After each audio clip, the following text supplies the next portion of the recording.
Hola, doña Paula. Esta serenata es para vos.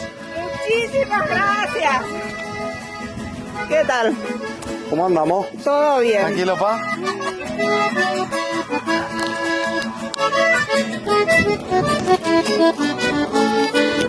Entre las flores que engalanan mi jardín, sos la más digna paraguaya de cantar. Yo te idolatro, mujercita guaraní, y entre suspiros voy diciendo oro y potá.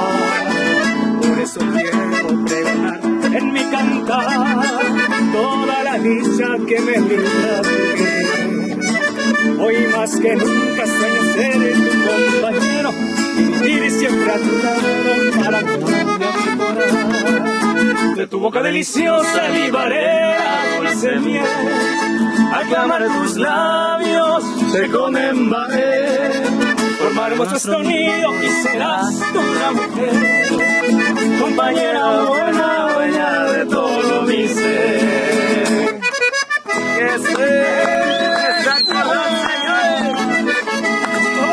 ¡Fuerza, doña Paula! Gracias.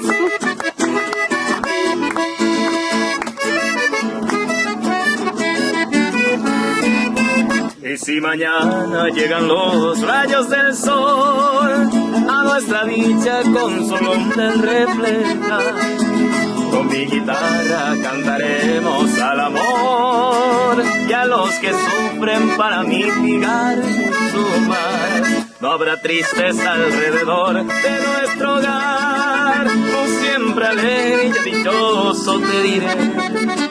Cuánto te quiero, paraguaya mi adorada, mujercita idolatrada, dueña de todo mi ser. De tu boca deliciosa libaré la dulce miel, al clamar de tus labios llegó me embajé. Formaremos nuestro nido y serás una mujer, compañera buena, dueña de todo mi ser. Compañera buena, dueña de todo mi ser.